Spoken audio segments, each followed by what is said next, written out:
କିଛି ଦିନ ତଳେ ଆମେରିକାର ରାଷ୍ଟ୍ରପତି ଡୋନାଲ୍ଡ ଟ୍ରମ୍ପ କହିଥିଲେ ଯେ ଆମେରିକୀୟ ନାଗରିକଙ୍କ ପାଇଁ ଭାରତ ଏକ ଅସୁରକ୍ଷିତ ଦେଶ। ସେତେବେଳେ ମୁଁ ଏ କଥାଟି ଶୁଣିଥିଲି, ମତେ ଟିକେ ଖରାପ ଲାଗିଥିଲା, କିନ୍ତୁ ଏବେ ମୁଁ ବୁଝୁଛି ନା ଆକ୍ଚୁଆଲି ଭାରତ ହଉଛି ଅସୁରକ୍ଷିତ ଦେଶ।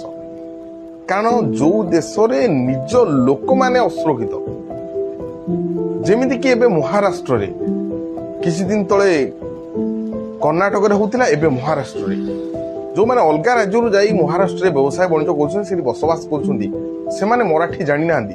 ସେଠାକାର ଲୋକାଲ ଲୋକ ସେମାନଙ୍କୁ ଅକଥନୀୟ ନିର୍ଯାତନା ଦଉଛନ୍ତି, ରୋଡ ଉପରେ ବାଡଉଛନ୍ତି, କାହାକୁ ବସ୍ ଆଉଟ୍ କଲେଣି। ମାନେ ସେ ଲେଡିଜ ହଉ, ଛୋଟ ପିଲା ହଉ, ଯିଏ ବି ହଉ, ବୃଦ୍ଧ ହଉ, ସମସ୍ତଙ୍କୁ ହଇରାଣ କରୁଛନ୍ତି। ଦେଖିବେ ଦେଶ ସାରା ମାନେ ଆଇନ ଶୃଙ୍ଖଳା ପୁରା ବିପର୍ଯ୍ୟସ୍ତ।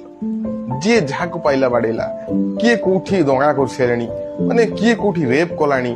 ମାନେ ସକାଳୁ ନ୍ୟୁଜ ଦେଖିବ ମାନେ ଏମିତି କୌଣସି ମାନେ ଦିନ ନାହିଁ ଯେ କି ଦେଶର କୋଣ ଅନୁକୋଣରେ ରେପ୍ ମର୍ଡର ହଉଛି ସବୁଦିନ। ଏତେ ଅସୁରକ୍ଷିତ କଣ ପାଇଁକା? ସାଧାରଣ ଲୋକ ଯୋଉମାନେ କି ଭୋଟ ଦେଇ ସଂସଦକୁ ଯୋଉ ପଠାଉଛନ୍ତି ସାଂସଦ, ସେମାନେ କରୁଛନ୍ତି କଣ ପାଇଁ ଆଇନ ଶୃଙ୍ଖଳା ଏଠି ମାନେ କଡାକଡି ହଉନାହିଁ? ତୁମେ ତ ସିକ୍ୟୁରିଟି ପାଇଯାଉଛ, ତୁମକୁ ମାନେ କିଛି ଭୟ ନାହିଁ, କିନ୍ତୁ ଯୋଉ ସାଧାରଣ ଲୋକମାନଙ୍କ ପାଇଁ ତମେ ଆଜି ସଂସଦରେ ବସିଛ, ତାଙ୍କ ସୁରକ୍ଷା ପାଇଁ ତ କିଛି ଭାବୁନ। ଆଜି ଯଦି ଭାରତ ଅସୁରକ୍ଷିତ ହେଇଥାଏ ନିଜ ଦେଶର ଲୋକମାନଙ୍କ ପାଇଁକା, ତାହେଲେ ମୁଁ ସବୁଠୁ ଅଧିକ ଦୋଷ ଦେବି କାହାକୁ?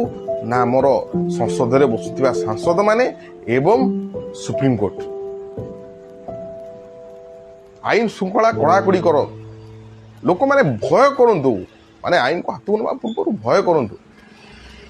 ଧନ୍ୟବାଦ।